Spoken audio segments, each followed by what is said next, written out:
But first, South Africa has formally accused Israel of committing genocide against Palestinians, pleading with the United Nations top court to order a halt to Israeli military operations in Gaza. The allegations making it all the way to the International Court of Justice today. Israel has firmly rejected South Africa's claims, with Prime Minister Benjamin Netanyahu calling it a false accusation. In a sign of how seriously they regard the case, Israel will take the rare step of engaging with the court to defend themselves tomorrow. South Africa has recognized the ongoing Nakba of the Palestinian people through Israel's colonization since 1948, which has systematically and forcibly dispossessed, displaced, and fragmented the Palestinian people. South Africa accusing Israel of genocide against Palestinians in Gaza, outlining its case at the International Court of Justice in the Netherlands today.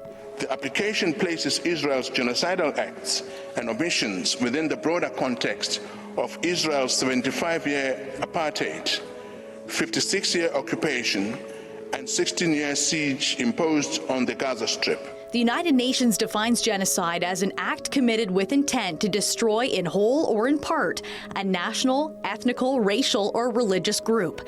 Israel firmly rejects that accusation, Prime Minister Benjamin Netanyahu calling it a false accusation. I want to make a few points absolutely clear. Israel has no intention of permanently occupying Gaza or displacing its civilian population. Israel is fighting Hamas terrorists, not the Palestinian population. And we are doing so in full compliance with international law.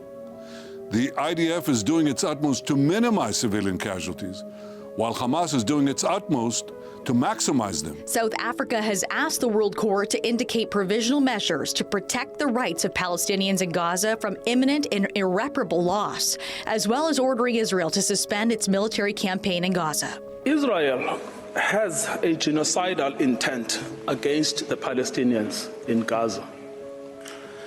That is evident from the way in which Israel's military attack is being conducted. South Africa points to Israel's sustained bombing campaign, which has killed over 23,000 people in the small, densely populated Gaza Strip, according to Hamas-run Gaza health authorities. Israeli military operations in Gaza have recently focused on the southern city of Khan Yunis and urban refugee camps in the territory's center. No armed attack on a state territory, no matter how serious, even an attack involving atrocity crimes, can provide any justification for or defense to breaches to the convention. Lawyers representing South Africa today pointing to Israel's genocidal intent and witnessing the first live-streamed genocide in history.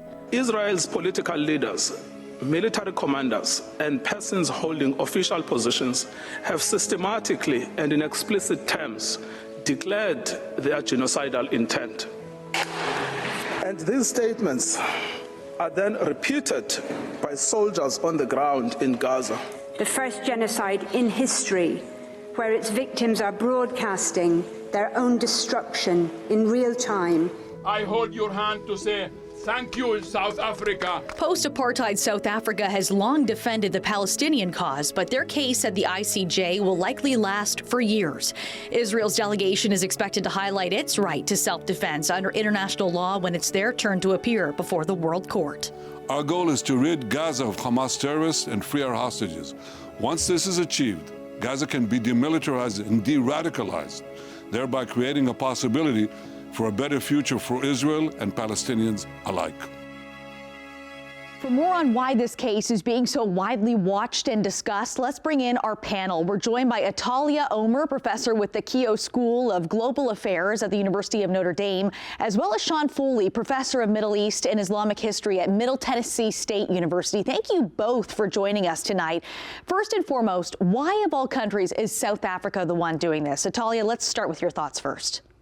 Yeah, I mean, I think there is a very deep history between the struggle of South Africans against apartheid and the Palestinian people. There is a long history of some of the key leaders of the anti-apartheid struggle, like Mandela and Archbishop Desmond Tutu, really saying very explicitly that South Africans Black South Africans will not be liberated until Palestinians will be liberated. So there is a long history of solidarity. Again, there's a long historical legacy. It should be noted in the 70s and the 80s that both struggles occurred at the same time. And many people, in fact, see linkages both linguistically, culturally, and structurally between the structures that were in South Africa at one time and its governing structure and what we do see today between the Israelis and the Palestinians.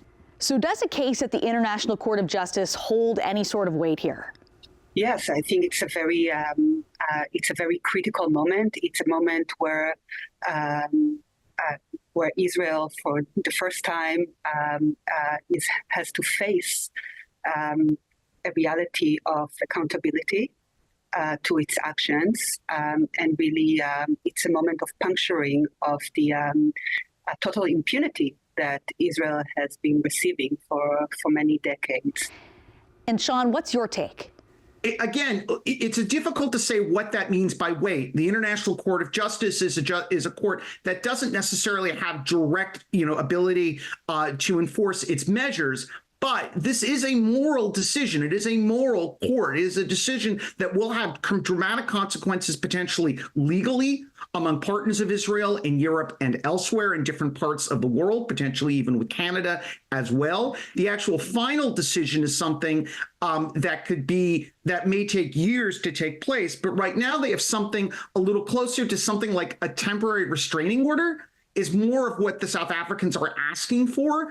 And that could have an enormous moral impact and potentially diplomatic and economic impact. It has absolutely been something that has terrified the Israeli government, for which they've taken extraordinary measures. They've hired key lawyers. They brought in a judge, for instance, who is actually someone who is the victim of the Holocaust himself, again, and reasserted their own moral position in the world. Israel often boycotts international tribunals or UN investigations. They've called them unfair and biased. What do you think Israel will have to say for itself tomorrow? What will be their defense, Sean?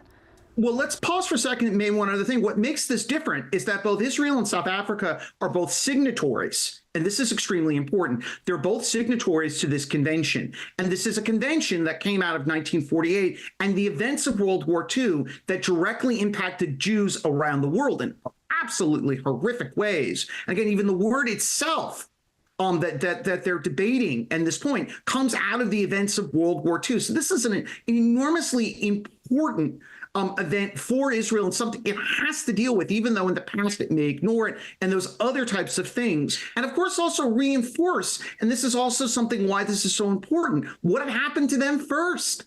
In this context, they're not, from what I understand, going to be allowed to use video from that, but that will be an undercurrent. And Atalia, the same question to you. Yeah, the defense is probably going to be kind of re-articulation of the points that even Prime Minister Netanyahu explicated yesterday in a speech. It's also not a minor point that that speech will happen in English, and he's not saying the same thing in Hebrew to the Israeli publics. They're going to make the argument about self-defense. We'll hear that in fact it's Hamas that is using the population as human shield. You will hear kind of manipulation of this notion of being humanitarian in the way in which the violence against Gazans is executed. You hear arguments about, we give them warning to go, but what we see, the evidence that is live streamed from Gaza shows that repeatedly that there is no safe space in Gaza. So there is, and the arguments today really anticipated this line of analysis and defense. Thank you both for speaking with us tonight. Thank you for having me. Thank you. It was a pleasure to speak with you and to your audience.